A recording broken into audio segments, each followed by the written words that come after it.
Well, good afternoon, everyone, and thank you so much for joining us for another great PAVE AV conversation. My name is Adam Howell, and I'm the Director of External Affairs with Partners for Automated Vehicle Education, and this is our 94th virtual discussion. So we are so excited because we've got a great topic today. It's about how Aurora and Pittsburgh Technical College are creating the jobs of the future. So as you might imagine, today is all about workforce development, training, and education. We're going to be asking questions related to this new AV field, like what kinds of skills are required and what types of programs can prepare people for careers in vehicle automation. But thankfully, we don't have to go at it alone. We have an excellent example of one such program developed in Pittsburgh through a partnership with Aurora and Pittsburgh Technical College. They have a new 18-month associate's degree program in robotics and automated engineering technology to train a whole new generation of workers to fill these critical job openings in the AV industry.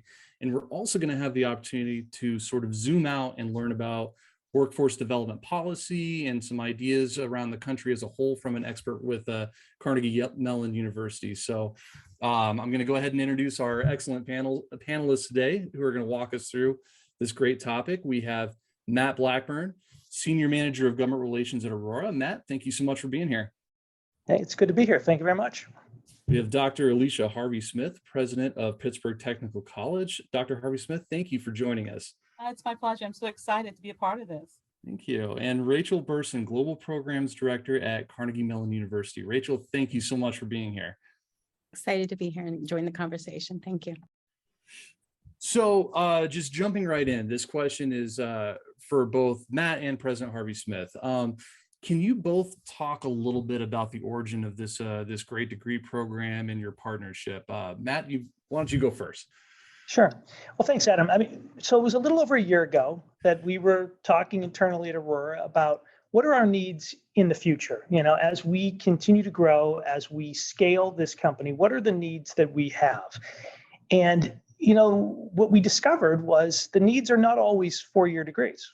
And that's a conversation that exists a lot in our communities around the country about how we handle workforce, and we're no different, right? And so I had worked with PTC in the past. I have like many people in the Pittsburgh area, have a very high opinion of PTC and the good work they do. And so I reached out to them about a year ago because they already did a lot of robotics work, right? This was not new to them. And so I knew that they were doing this, but also I knew that they would be nimble and able to kind of adapt to what businesses in this area need. And not just for Aurora. I mean, this program, you know, we want to hire lots of folks at Aurora, but it can be broader than just Aurora. It can be the robotics industry. It can be other AV companies as well. So we reached out to PTC because of their reputation and some of the work I'd done with them in the past, and they did not fail to deliver in my mind. So it was a little over a year ago, though.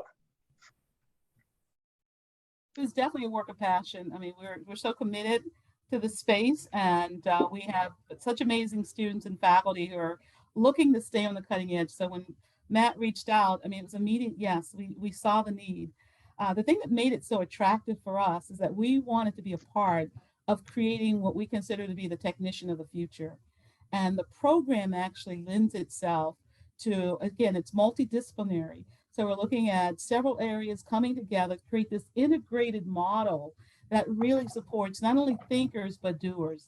Those are going to be able to get in there, maintain, customize, and support work in this industry. And so, Matt, I'm so glad you reached out. And I just think it's a great partnership, obviously. And I think the program is one that will be replicated throughout our region and probably the nation, to be quite honest. I love that phrase, the technician of the future. You know, that's such an important thing, especially in terms of like bringing partnerships together. I think that's one of the things that makes this so important is industry and the academic side working together to really, you know, put something great forward. So Matt, kind of zooming out a little bit, what challenges has Aurora faced or does Aurora see maybe in the future in terms of workforce preparedness, job skills, and so on in the AV industry? Yeah, it's a great question. I mean, I think for the nature of this discussion, I think what we were really focused on is what's the next 2 and 4 years look like, right? And so when we look out a little bit and we say, okay, as this company scales and as we start to connect the digital with the physical, What kind of workers do we need, right? And that was a really important question for us. So what we did was we talked to the folks at Aurora who actually do this work now. And we said, well, what is it that you wish you had known when you came to Aurora, your first 6 months or your first year or your first 18 months? And over again, what we heard was people said, well, I wish I had a little bit more computer science background. I wish I had a little bit more of what the digital background, right? Because a lot of folks in the space, though not exclusively, but a lot of folks come from the automotive world, which makes sense, right? They worked for an OEM or they worked for, doing, repair work, things like that. And so they're physical, they're hands-on folks, but they didn't have the kind of digital background. And so we said, okay, well, let's create a program that gives them all the tools they need in their toolbox to be really successful at Aurora and at other robotics companies in the area. So it really has to do more about what things look like in the next 2, 4, 6 years than even what it is today. I love that idea of, it sounds like, the secret ingredient is you went to the person on the ground, doing the jobs and asked them, what do you wish you knew? I think that's so important because it's an insight and it gives a really good idea into the need, that would give people a good jumping off point before they started in the field. So I love that. In a broader sense, Rachel, a lot of people may think that the AV industry, this very high tech sort of field is a place only for people with graduate degrees, only for people with lots and lots of education or lots of very, very specific technical background. Can you speak a little bit as to why it's important for the industry to have frontline workers who have training in robotics and automation, across the entire spectrum of all the employees? Absolutely. I think that what I heard from Dr. Harvey Smith and Matt talk about really speaks to it. There are assumptions and their perceptions of what are the need for any technology. And so what we're doing, thinking about the workforce development needs that we have, it's not being met in almost any STEM field. So it's finding ways to work across those silos to go in and to find ways to connect to a number of students along their interests. How can we create, and I always go roadmaps and sort of these diagrams there, but how are we creating on ramps for students from different backgrounds, from different neighborhoods? What if I don't see myself in AV? And I think the way that you framed that question that came in was so important. It's that it's not only the computer scientists or the PhD in this, it's all of us. And if this technology is going to be transformational, programs like this are really on the forefront and very much needed. Yeah. And I think it's so important, especially in terms of like growth. If this industry really it just expands and grows and evolves, it's going to have to the skills and the knowledge is going to have to extend so far beyond the concept level and the high engineering level to technicians and people on the ground. And that kind of leads into my next question. President Harvey Smith, can you tell us what this new degree program also means for the city of Pittsburgh and the metro area and other metropolitan areas? Absolutely. But I think Rachel said it beautifully. We know that our needs are not being met in our region with this particular type of employee. We know that there's a need. We know that we don't have enough people to fill it. And so one of the most important things I think this program will do is begin to create a pipeline of talented, qualified individuals who can think and do, and that's very important, to make the industry sustainable. We know it has a bright future, and we want our students to see themselves in it. And there's a role for everyone. There are varying roles at every point in the infrastructure.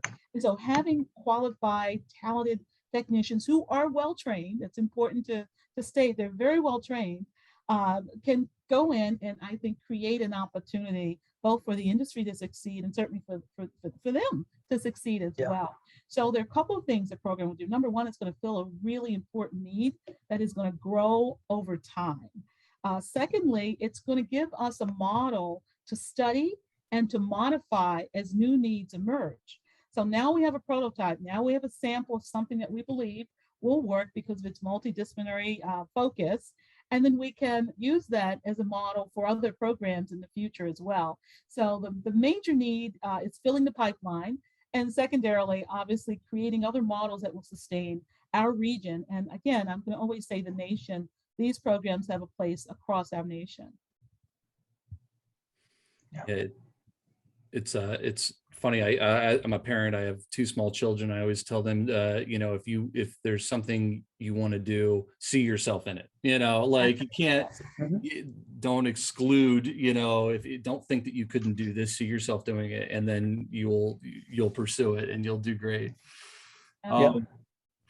So, Adam, if I could add to that as well. I mean, what you said, the role of the parent, the role of the career counselors, the guidance counselors. And so if we have this perception, if it stays in place that for a leading cutting edge technology that's going to transform and impact all of our lives, if it's only those with PhDs in certain fields are going to be able to contribute, then I'm not able to connect to that. And I think this work is really fundamental. We can autonomous vehicles allows us to lift up that excitement and help parents connect to, because around autonomous vehicles, there are so many different ways through psychology, through sociology, through public policy that everyone can connect. So it really touches all of us. And I think that this program is really important because it's breaking some of those perceptions of who can be, because the answer is really, we're all part of the autonomous vehicle industry. And so how are we connecting to that? So it's adding to those conversations in a really important way. Absolutely. And I'd like to add, we're going to look at how we can expand awareness of the opportunity. It's so important that we look at our partners in K through 12 and really focus on some early exposure to what's possible. Again, Rachel's comment regarding seeing yourself, knowing that it's possible. We have to do that early. And so that there's a sustainable pipeline long term. So one of the things that as we expand the program and look to create additional technicians is really to take the message back to K through 12 as well, and to let them know that the rigor, the quality of the education is solid, and there's an opportunity for a critical future for you. So that awareness, I just want to make sure I emphasize K through 12 partnerships in this. I think that's a great point. And one other point that I've been mentioning a few times to folks in these conversations is that, this has the potential to be a stackable degree. Absolutely. Right? Like you very well may decide after a period of time at Aurora that you want to go back and get a bachelor's degree, get a master's degree. When you look at the nursing degree as kind of a general degree, probably pulled more people out of poverty in the United States than probably any other degree, probably in the history of the world, right? Because you could be a nurse anesthetist, you could be an LPN, you could be a nurse practitioner. There's a million positions in between, and you can stop kind of where you want to stop. And that opportunity, is provided, a good friend of mine is a single dad. He started as an LPN, worked his way up to a nurse practitioner. And that is something that can happen. And there's no reason that the autonomous space or the robotic space should somehow be disconnected from that. And I think with great partners like PTC, but even places like CMU and Pitt, you can stack these degrees, right? And we might see someone with a PhD one day who started with an associate's degree in this program. Absolutely. I mean, those are interesting kind of thoughts to work through on this stuff too. So, and they're really possibilities. We see that, where I am, I'm anchored here at CMU, but we see that. We see students that have started at a community college and have come through and found their interest. And I think this is important, that idea of poverty, the idea of thinking about family sustaining wages, you're providing an opportunity saying, here's a pathway that has a strong economic impact on your entire family. And you're going to be able to support and grow through that.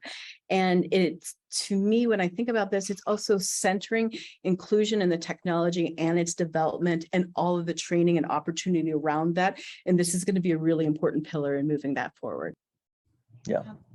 Well, Rachel, that brings up a good point, and I'll stay with you on this. Do you see this sort of partnership model as an evolving trend or something that'll be expanding across the country when it comes to AV, robotics, automation, things like that?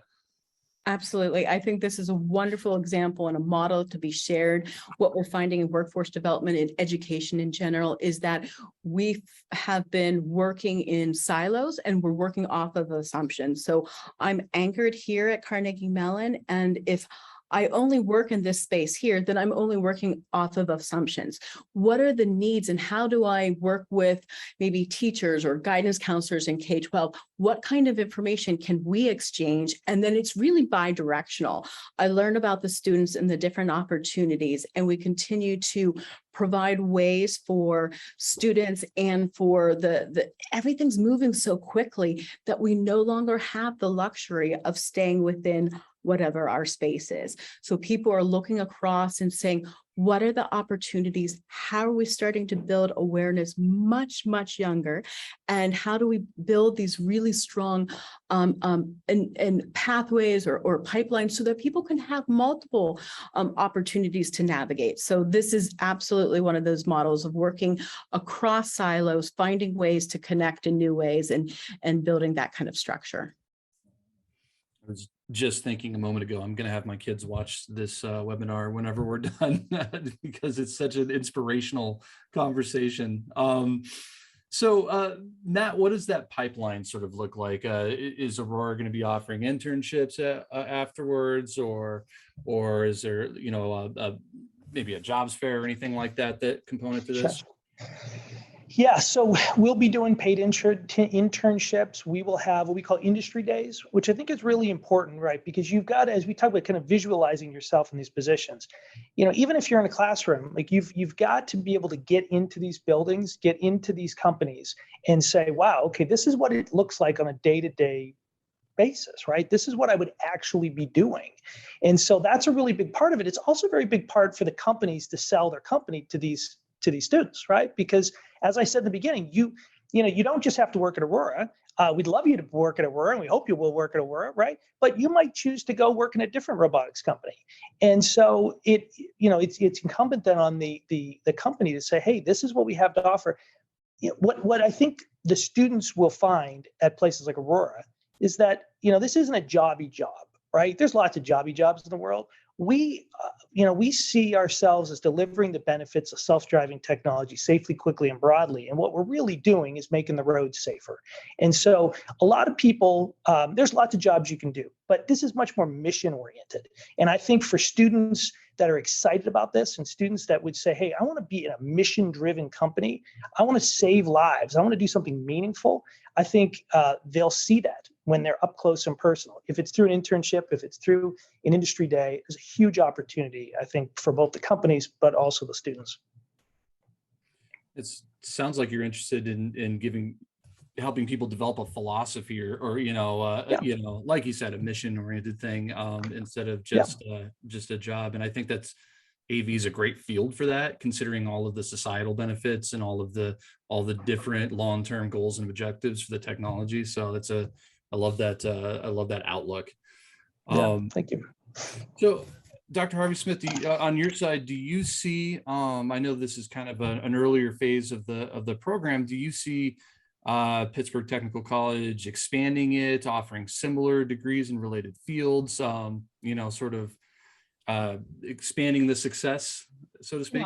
Absolutely. I mean, obviously what's going to be really important and what Matt and I are so invested in right now is the success of this pilot. And so it's so important to evaluate that as it goes through its, I call it growth and evolution. But I can tell you based on how the program emerged and what's involved in it and the need for the level of inclusiveness in terms of its design and the opportunities that will come as a result, I can assure you it is a program that we would look to replicate. And I believe Matt said that across various industries. I mean, obviously there's a need for automation in healthcare. I mean, you can just name the various areas. So we look to study this model to make adjustments as we might need to, but to certainly replicate it and to replicate it across varying industries as well. Absolutely. So Rachel, circling in on the partnership aspect of this, can you speak a little bit to why a partnership between industry and academia, industry and community colleges, technical colleges, for universities, what have you? Why is that such an important part towards the success of workforce development when it comes to AV?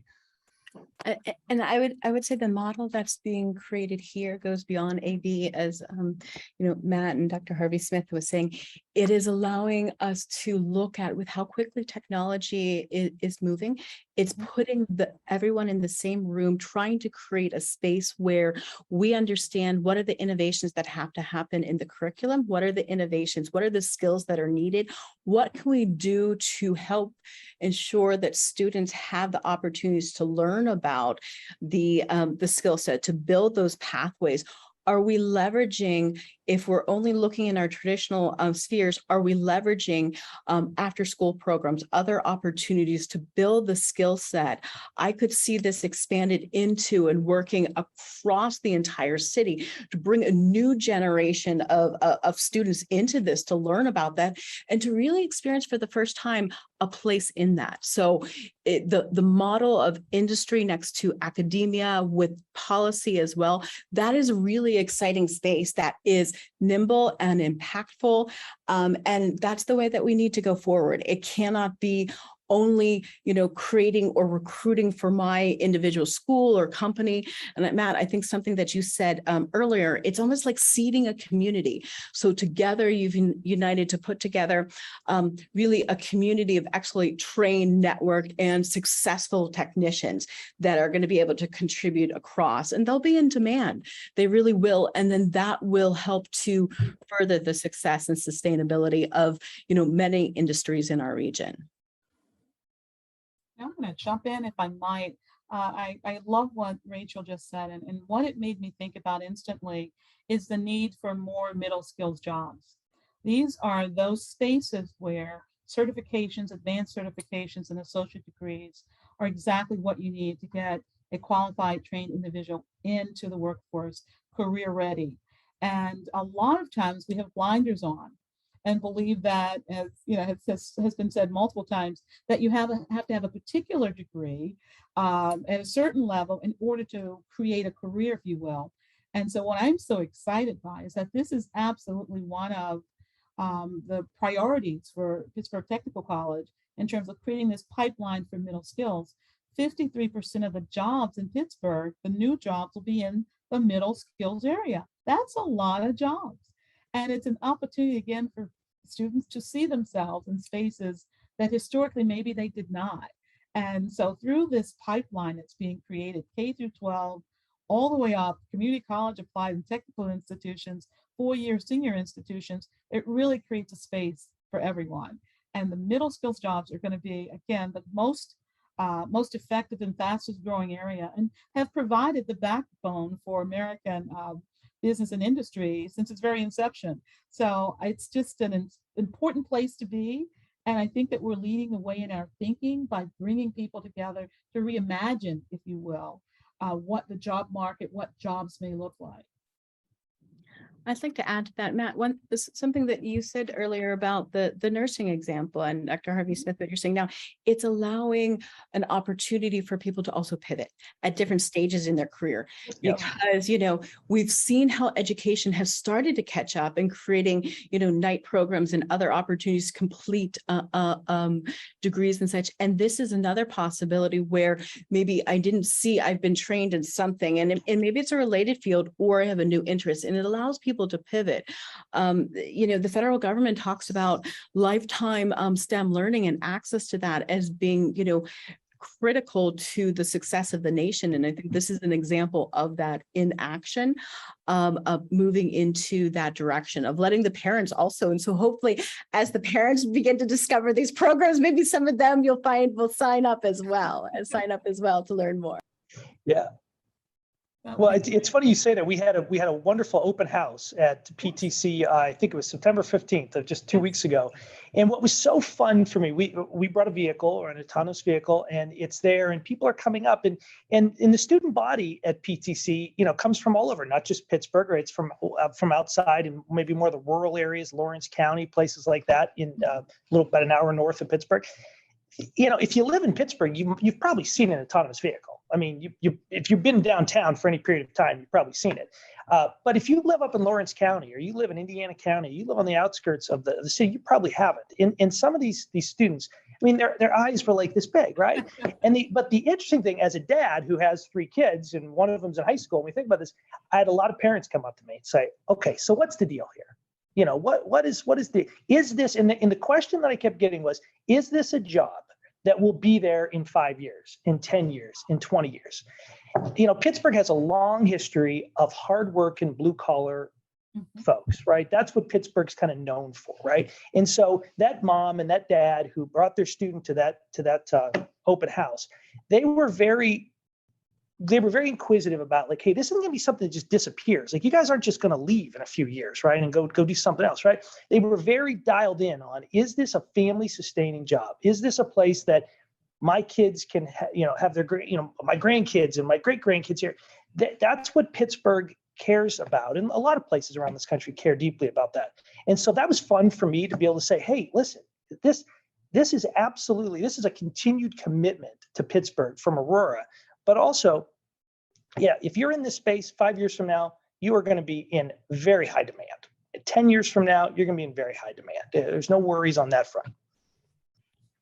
And that add to that, as parents, as community members, when we're thinking about, I think we're all aligned. We have the same intention. We want our children to be able to succeed. We want them to find careers that interest them.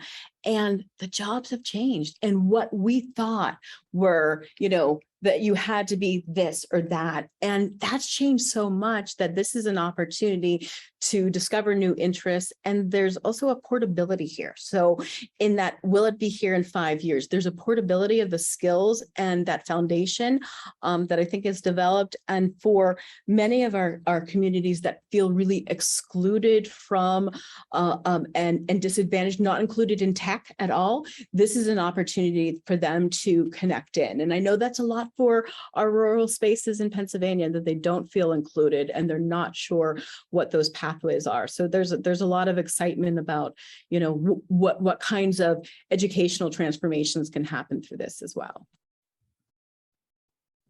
We kind of already touched on this a little bit, but I want to pick up on something you were getting into, Matt.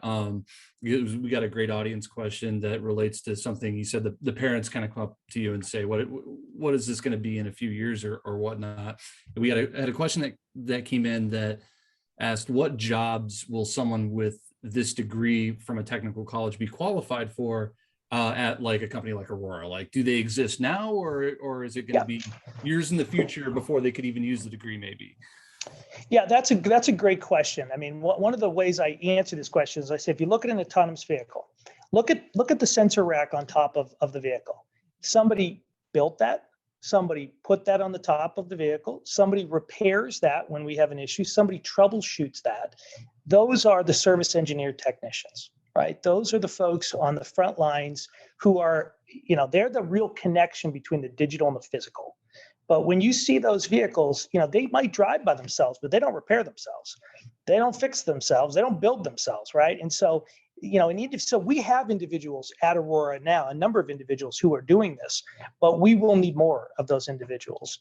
And like I said before, I mean, a lot of them come from the automotive space, but they come from all different backgrounds. It would not surprise people to know that these are probably very hands-on folks who are, maybe they're gearheads, maybe they're, maybe they're folks who really can look at and diagnose a problem in a way that I could certainly never do. But yeah, we have a number of these employees now, but we will need many, many more as time goes on. And these particular technicians are going to be trained in 4 distinct areas. And I don't know if I mentioned that earlier: electronics, mechanical engineering, electrician, and information technology. So they're well trained with a base of knowledge and information that will make them, again, employable, Matt, across industries, but certainly there would be no difficulty in them finding current jobs, and certainly, I agree, future jobs. I think there'll be more interest in this type of employee. And I'm excited that we're having a conversation, for me, that talks about the comprehensive nature of program development with industry, which I think has been the missing ingredient, the secret sauce. Rachel, I would say, is the partnership, the communication, creating the awareness. And I just think it's a time, this is a good time for obviously AV, but it's a great time for students looking to be a part and finding their place in this new world. Well, this is one of those times where I don't want to stop because I'm having so much fun talking with you all about this. Everybody's so passionate and giving so much so many great thoughts about, training the workforce of the future, because it's such an important topic. But unfortunately, we are out of time, but I want to thank all of our amazing panelists today. Once again, Matt Blackburn, Senior Manager of Government Relations at Aurora, Dr. Alicia Harvey Smith, President of Pittsburgh Technical College, and Rachel Burson, Global Programs Director at Carnegie Mellon University. Thank you all so much for being here. This is such an incredible panel and such a wonderful conversation. I had a lot of fun. Well, thank you, Adam. Thanks for the invitation. Absolutely. So enjoyed it. Thank you. And remember, to everybody else, you can find all of our virtual panels at our website, pavecampaign.org. You can follow us on social media at the PAVE Campaign. And if you're a big podcast fan like I am, we also have an aptly named PAVEcast that you can get wherever you find your podcast. So thanks again for spending part of your day with us. And we hope you have a great rest of your day. Take care. Okay. Thank you. Bye-bye, everyone.